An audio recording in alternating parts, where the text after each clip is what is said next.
The X Zone Radio Show is heard on radio broadcast affiliates worldwide, including AM 580 CFRA in Ottawa, Ontario, Canada.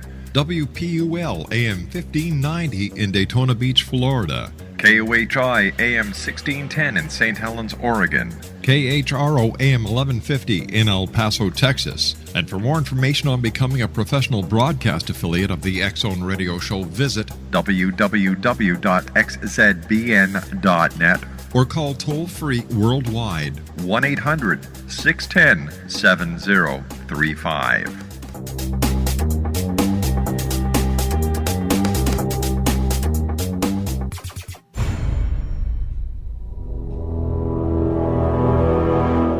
The X Zone radio and TV show is largely an opinion talk show. All opinions, comments, or statements of fact expressed by Rob McConnell's guests are strictly their own and are not to be construed as those of the X Zone radio and TV show or in any manner endorsed by Rob McConnell, Relmar McConnell Media Company, Talkstar Radio Network, its affiliated stations, or employees.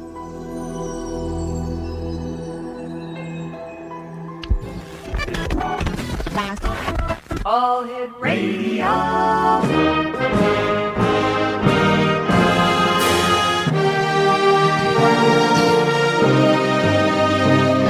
Welcome to the X Zone, a place where fact is fiction and fiction is reality.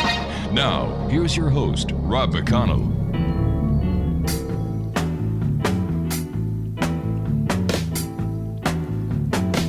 Well, no one told me about she lied. Well, no one told me about how many people cried. But it's too late to say you're sorry. How would I know? Why should I care? Please don't bother trying to find her. She's not there. Well, let me tell you about the way she looked, the way she had tan, the color of her hair. Welcome back to the X Zone, everyone. My name is Rob McConnell. We're coming to you from our studios in Hamilton, Ontario, Canada, on the Talkstar Radio Network, X Zone Broadcast Network, UK High Definition Radio, Euro High Definition Radio, Star Cable, and X Zone TV. Once again, I'd like to welcome our newest affiliate to the X Zone broadcast family, KKRP, AM 950, Rainbow 95 in the beautiful state of Oklahoma. If you'd like to give us a call, toll-free worldwide, 1-800-610-7035. Email xzone@xzoneradiotv.com.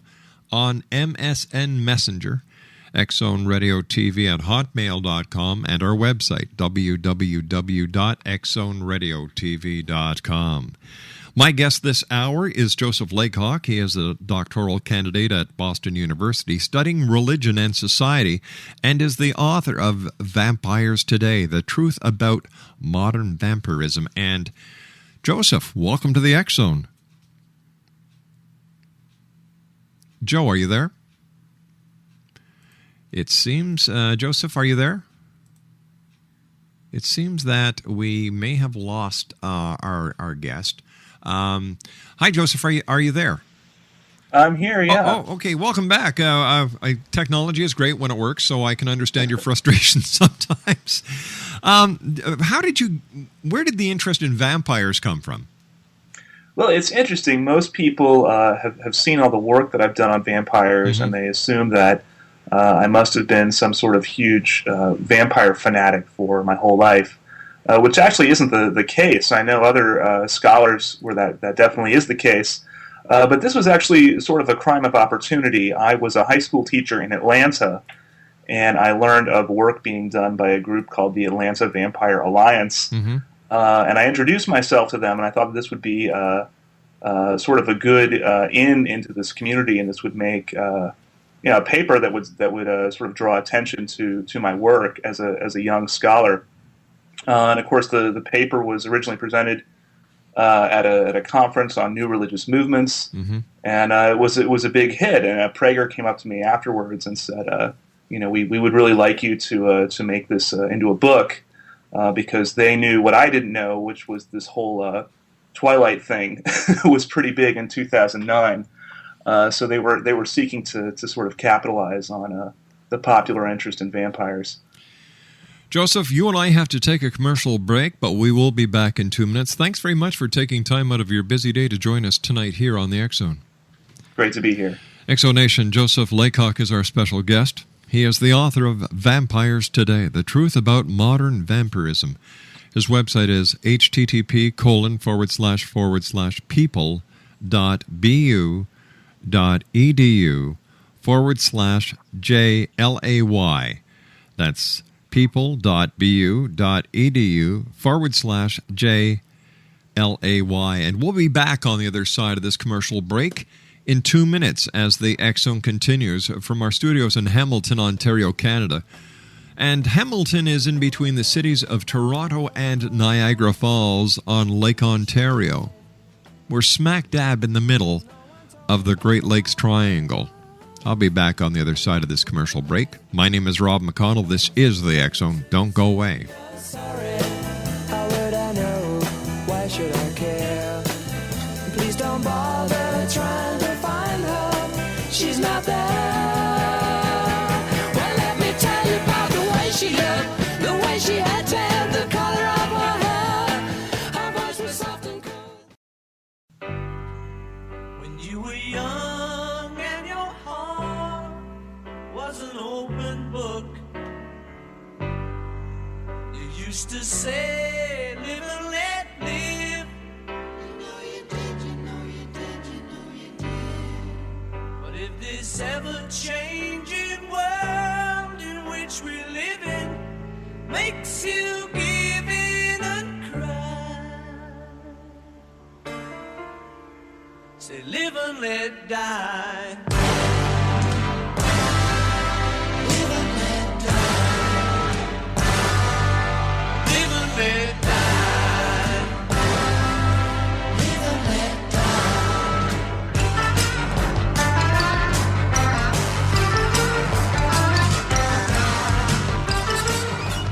let Joseph Laycock is our special guest, Exonation.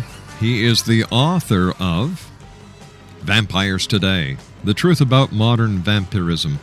Now tell me, Joseph, what is a real vampire, and what types of vampires are there from this community?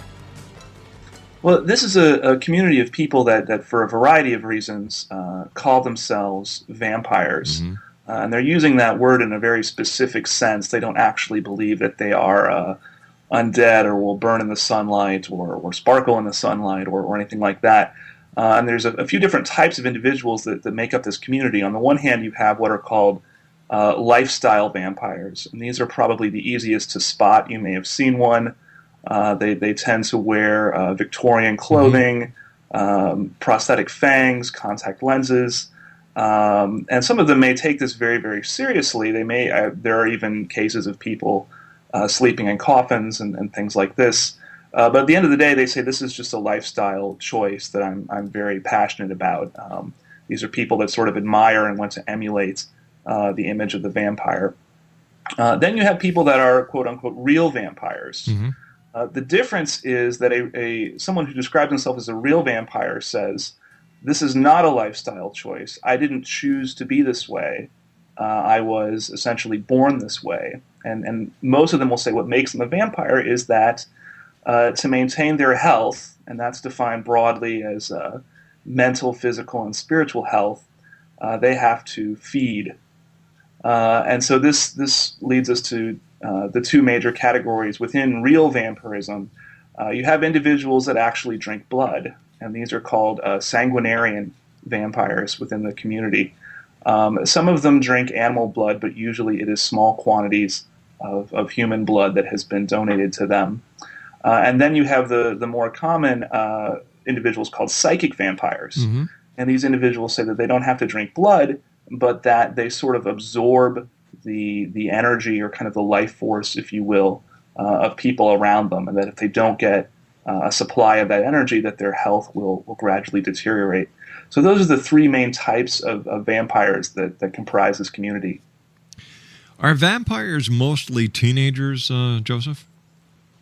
That's interesting. The assumption is that this is an internet phenomenon, and that most of the people that make up this community are teenagers, and we now have some statistics produced by the Atlanta Vampire Alliance that shows that the majority, the largest demographic, are in fact teenagers, and many of these people may not think of themselves as vampires in 5 years or 10 years. It may be something that they grow out of.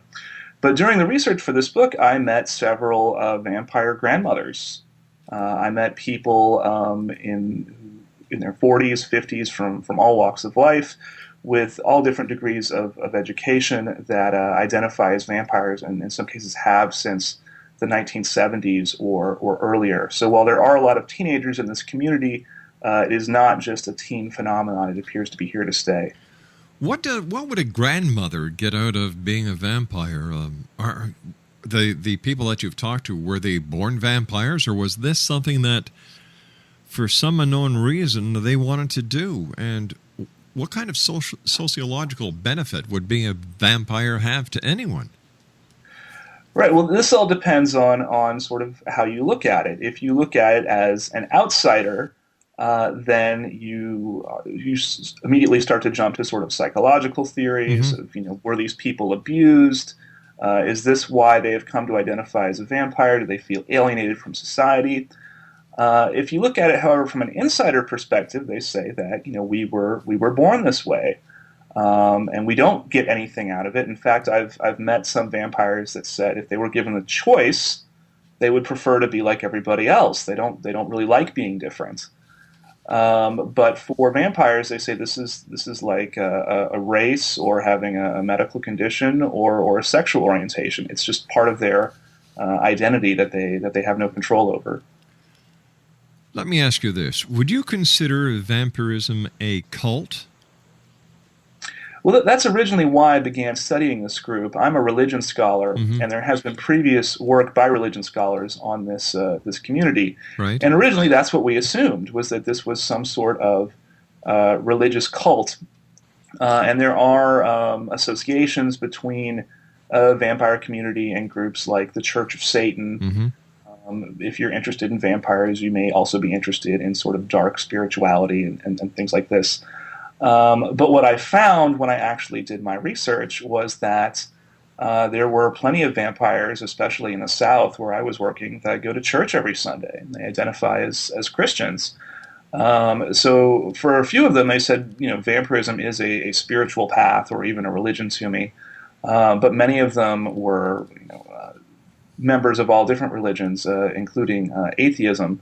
And this is one of the things that I argue in the book, is that when someone makes a claim that is so different from our everyday reality, like I am a vampire, we only have a few ways to sort of interpret that. And the two biggest ways that we have are either, well, you're just crazy, you have a mental illness, or this is a religious belief, right? And so I think that we need a third way to kind of think about this community, as neither dismissing them as mentally ill or interpreting this as a religion. It seems to be a third box. Speaking about religion, there's a little bit of vampirism in Christianity, because at the Last Supper, didn't Christ make a reference to the drinking of his wine as his blood? That's right, and there have been some very kind of edgy religion scholars that have noted all of the connections between vampires and, of course, Jesus, who rises from the grave. From the grave, right. And has people drink his blood and this sort of thing. It's interesting. I mean, there are references to drinking blood, of course, in many different cultures. And there is some speculation that our idea of vampires is basically a combination of pagan and shamanic beliefs from Eastern Europe, and that these beliefs were changed basically during the Dark Ages by the Orthodox Church. And that may be how this element of drinking blood became so important in vampire stories. So it is possible there's a direct connection between vampire legends and Christianity. Count Dracula, Vlad the Impaler, was he really a vampire? If you talk to a Romanian, they will say absolutely not, and this is terribly offensive. And they say this is exactly like if we believed that Abraham Lincoln had been a vampire. Vlad the Impaler was, of course, had this reputation as being a a dictator and doing anything that was necessary to protect Wallachia, his kingdom, from the Turks. Although some historians have said, history is written by the winners. Yes. And if you wanted to discredit a king in this day, what you did was you wrote lots of nasty stories about all the awful things that they did. So probably some of these stories are true, and some of them are exaggerated. But when Bram Stoker set out to write his story, Dracula, there were already all of these books in English about Vlad the Impaler and all the horrible things he had done, the impalements, the torture, and things like this. And so he thought that this would be an interesting basis to write his book about vampires. What is it like inside a vampire community?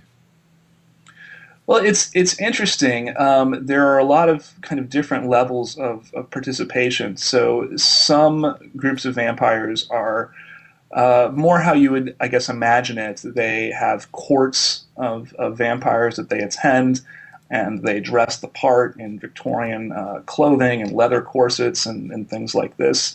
And they have enormous parties like the Endless Night Festival in New Orleans. The group that I primarily worked with, though, is the Atlanta Vampire Alliance, and they are almost the opposite. These are very down-to-earth, studious, hardworking people, and they are almost sort of proud of the fact that they don't go to parties and stay up all night sort of churning out data about this community. And the reason they do that is because they believe that this is not about the way they dress or what parties that they go to, that this is actually a very serious condition that makes them different from other people, and they want to study that. So you do have vampires that look the part, and then you have people that are nurses, police officers, or live in the suburbs, sit next to you in church, and you would never, ever know that they're a vampire. Is there any physiological or psychological data that would actually enhance their belief that vampirism is indeed a condition? Well, the only data we have right now is produced by the community itself in this survey by the Atlanta Vampire Alliance, which is basically amateur science. Now, they did a very good job in designing the survey, and they received interviews from 1,000 people, 1,000 self-identified vampires. So it's a significant body of data, but it is ultimately suspect because it comes from within the community. And what they have said is, if you don't believe our findings, then we challenge you to do your own research, basically do better than what we have done. And so their preliminary data does show a very high rate of certain diseases like fibromyalgia, migraine headaches, this sort of thing. And they're interested in attracting the attention of recognized scientists that will take this further and do more detailed, more official research on this community. So it remains to be seen if there's anything there. All right, Joseph, please stand by. You and I have to take our commercial break with the news at the bottom of the hour right now. Exonation Joseph Laycock is our special guest. He's the author of Vampires Today, The Truth About Modern Vampirism. His website is... You got your pens and pencils ready? Okay, great. people.bu.edu/JLay. And we'll be back on the other side of this commercial break as the X Zone continues right here on the Talkstar Radio Network, X Zone Broadcast Network, UK High Definition Radio, Euro High Definition Radio, Star Cable, and X Zone TV. 1-800-610-7035, worldwide toll-free. Email xzone@xzoneradiotv.com. And our website, www.xzoneradiotv.com. We'll be back on the other side of this break. Don't go away.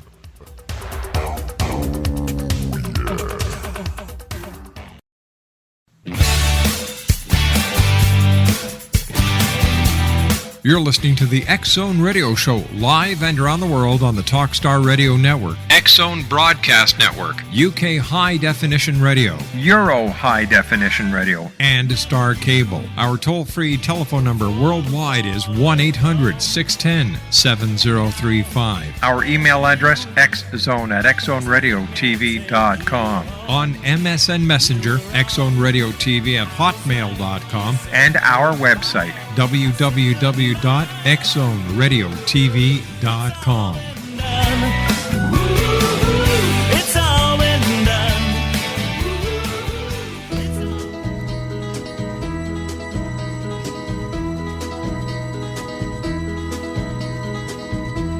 Everybody's talking at me. I don't hear words they're saying, only the echoes of my mind. People stop and staring. I can't see their faces, only the shadows. Joseph Laycock is our special guest. We're talking about vampires this hour, X-Zone Nation. Joseph is the author of Vampires Today, The Truth About Modern Vampirism. And Joseph, what is the hierarchy in a vampire community? Well, it's interesting. Most of the people that are interested in this type of community are sort of rebellious and actually very suspicious of hierarchy. And so there are discussions as whether this is actually a problem to the community getting organized, that no one sort of wants to accept a leader or a president or something like that.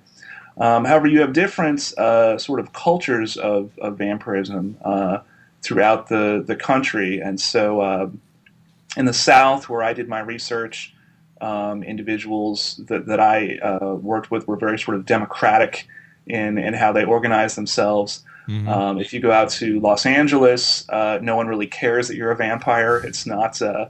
It doesn't really raise an eyebrow in LA. So the vampires out there are sort of anarchic. There isn't really an organization at all. And then if you go to New York is kind of the most hierarchical and sort of Baroque vampire culture, where you do have sort of tiers of vampires, and they'll often use terminology for this. So an elder, of course, would indicate someone that's very high up and has been around for a long time in the community and has some authority, whereas a neonate or a neophyte would refer to someone that is only sort of recently awakened to become part of this community.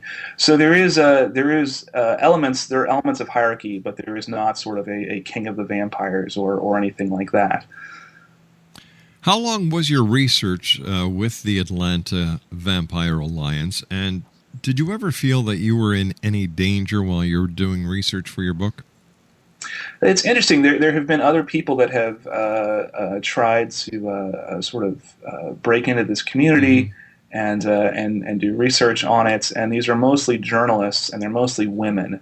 And so if you read books like Piercing the Darkness by Catherine Ramsland, she was a journalist, and she took the opposite approach from me, which was that she tried to disguise herself as a vampire and sort of blend in these nightclubs in New York. And so the women describe kind of frightening experiences in clubs, dealing with strangers wearing fangs and things like this. I had experienced nothing like that for a variety of reasons, one of which is I'm a man, and I recognize that people interact with me differently because of that, because of essentially male privilege. And then the other was that the group I was working with was not primarily interested in going to nightclubs and things like that. I was much more likely to observe vampires debating about what type of methodology they want to use to organize their data, as opposed to watching vampires in a nightclub put someone on a flogging rack and flog them. So I had a very different experience for that reason. In total, my sort of close work with the Atlanta Vampire Alliance, doing observations and interviews, lasted about 18 months, and I'm still in contact with them. This is a community that I still try to keep up with. Who's Rod Farrell? Rod Farrell was a teenager in 1996, and he identified as a vampire in a fairly delusional way, and he seemed to have been very, very gifted, very intelligent, very imaginative, and so he was able to sort of spin these elaborate stories about how he was a vampire and had lived numerous lives on Earth and had sort of a great destiny involving the end of the world, and attracted this sort of coterie of other teenagers around him. Unfortunately, his home life was just terrible. All sorts of abuse, drug addiction, things like this. And probably because of that, that led to a situation where he drove to Florida to visit an ex-girlfriend with this coterie of teenagers, and ended up killing the girl's parents. And this was a very high-profile case in 1996. Whoops. Are you still there? Did we lose our guest again? Oh, geez. You've got to love Skype. Sometimes it works, and he's back. Okay, sorry about that. Apparently, we lost you there for a second. This darn Skype.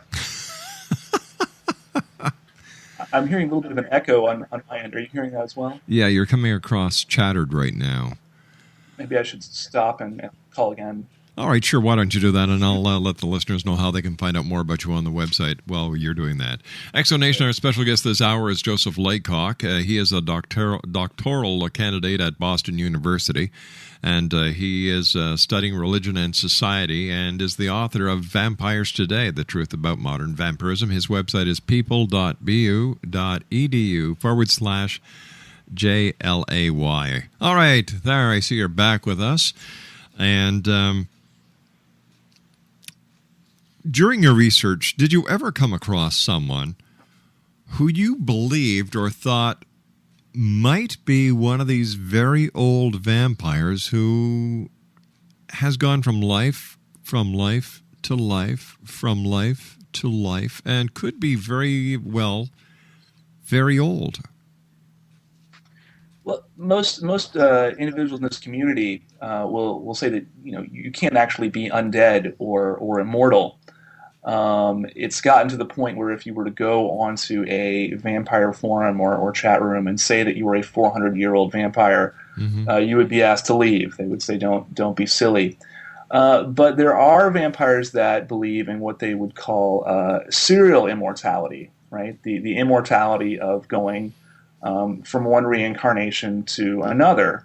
And so individuals like Michelle Belanger is a very good example. Right? She is many, many things, an artist, a musician, a writer, and then also a psychic and a vampire. And so with her group House Keperu out in Ohio, they believe that vampirism is sort of a spiritual path that goes with you from life to life, and that being a vampire sort of enables you to recall more from your previous lives, and that is, in a sense, a form of immortality. But there are many people that have the same talents that Michelle have who are not vampires.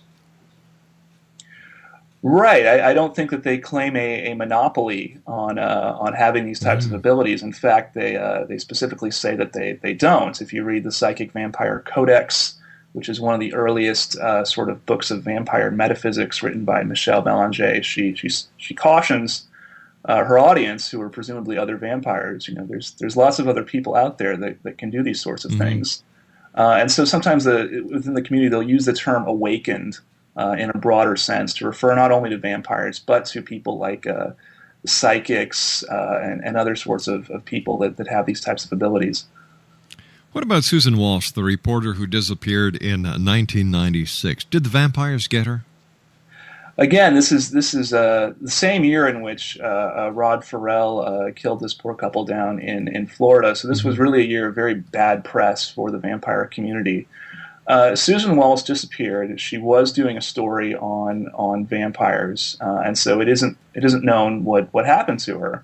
And there was an article about her just last December on Nancy Grace. It's still an open case. It's not known if she's alive or dead.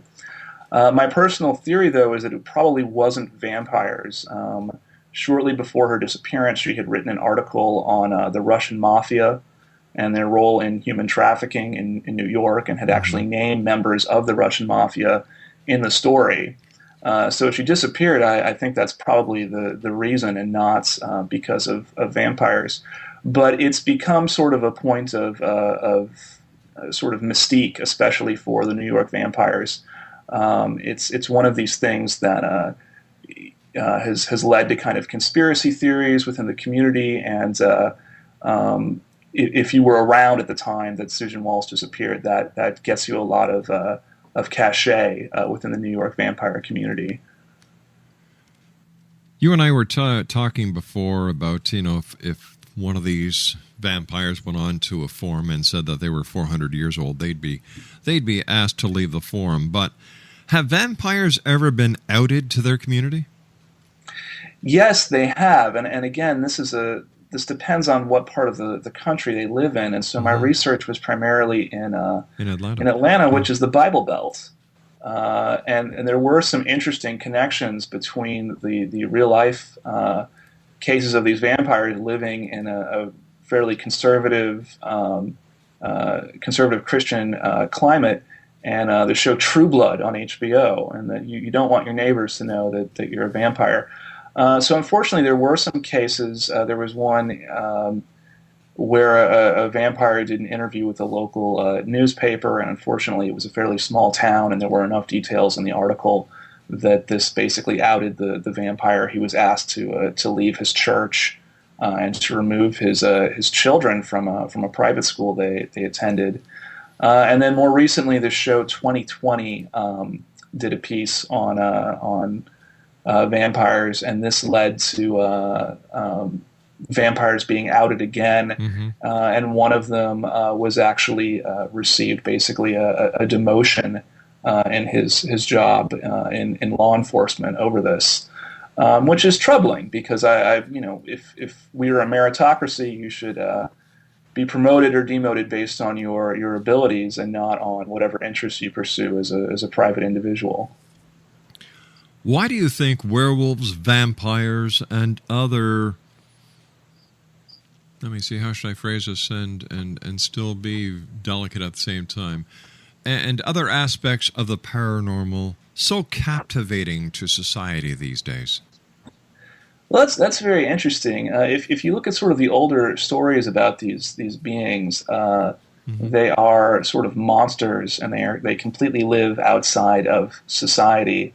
And no one would ever want to be one. You're simply afraid of them. And so I don't think it's that these creatures have changed. I think it's that we have changed.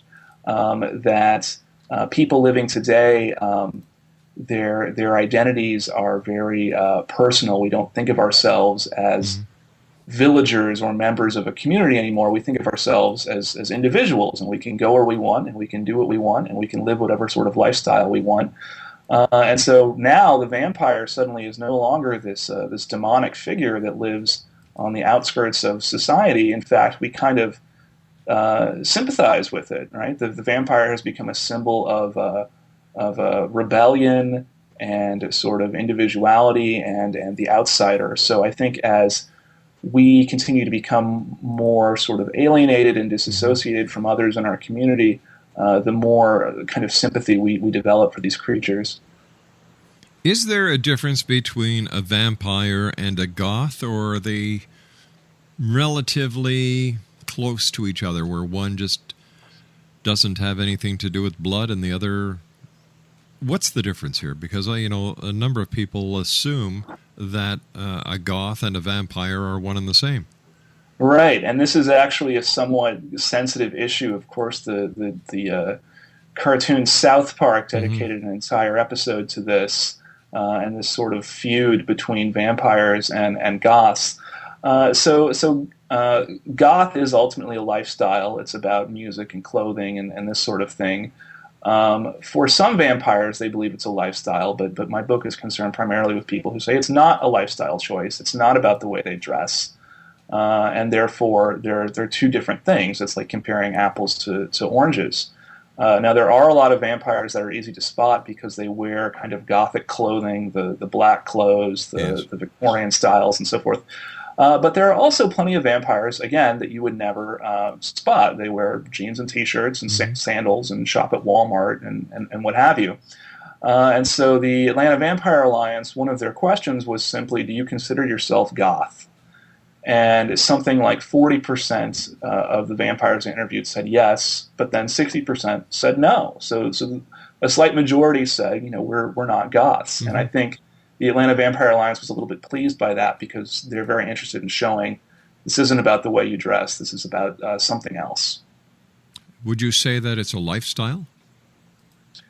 Again, there's an insider and outsider perspective. If you're an outsider, then all vampires are, have in some sense chosen to do this, and it's their lifestyle.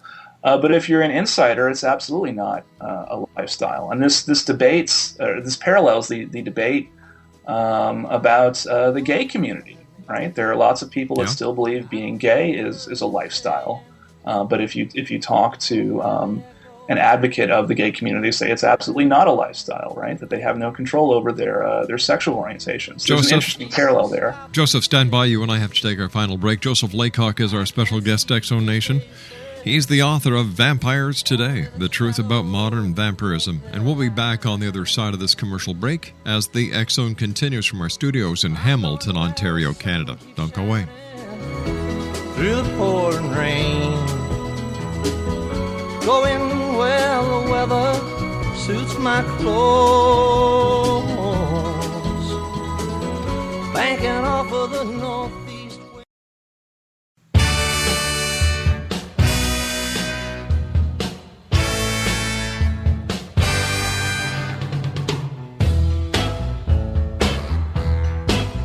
I'm gonna wait till the midnight hour. That's when my love comes tumbling down. I'm gonna wait till the midnight hour, when there's no one else around. I'm gonna take you, girl, and hold you, and do all the things I told you in the midnight hour. Yes, I am. Oh, yes, I am. One more thing I just want to say right here. All right, X-Zone Nation. Joseph Laycock is our special guest. He's the author of Vampires Today, The Truth About Modern Vampirism. His website is http://people.bu.edu/JLAY, or you can simply go to Google and Google in Joseph Laycock. It's that simple. Joseph, where is your book available? Well, Prager is an academic publisher, so it's only available online, either through Amazon or through Prager's website, and it's pricey. So they sell primarily to universities and public libraries. If you'd like a copy, you can buy your own, or you can just ask your local public library to get a copy, and then you can read it, and others can as well. Why is the study of vampires so important? Aren't they just weirdos? Well, one of the important the reasons that studying religion in general is important is because America is a democratic society with freedom of religion, and we have to find a way to incorporate different types of people with different beliefs and find a way to have a harmonious society. But how do we classify vampirism as a religion? Well, I don't classify vampirism as a religion, but it's important to study for the same reason. If you have a neighbor that believes that they're a vampire, right, we have to find a way to be neighbors without there being some sort of problem or sort of disharmony. And so I think that vampires are sort of the kind of canary in the coal mine, and that if they're having problems because of their identity, then all of us are in trouble. A good example is this person who got in trouble at work because he was basically outed by this 2020 piece, right? If they're firing you for being a vampire, then who is safe, right? Can you be fired for liking too many horror movies, or because you are a Civil War reenactor on the weekend, or something like this, right? So it's in the interest of all of us to make sure that the vampires are not unduly harassed for their identity as vampires. So tell me, do they like garlic? Are they afraid of a silver bullet? And what about the old stake right through the heart? Well, of course, they'll be the first to point out a stake through the heart will kill just about anybody, vampire True. or human. Through the research from the Atlanta Vampire Alliance, they've asked about allergies and things like that. We haven't found any sort of consistent pattern. So garlic, silver, it doesn't look like these will be good bets against the real vampires. Joseph, I want to thank you so much for joining us tonight. It's been a great hour talking to you, and very enlightening when it comes to vampires. Continued success. We look forward to talking to you again in the near future. Thank you very much. All right, Exo Nation, Joseph Laycock has been my guest this hour. people.bu.edu/JLAY, or just go to Google or any search engine and type in Joseph Laycock Vampires, and you'll have all the information you need. I'll be back on the other side of this commercial break with the news as we continue from our studios in Hamilton, Ontario, Canada, right here in the X Zone. My name's Rob McConnell. Don't go away.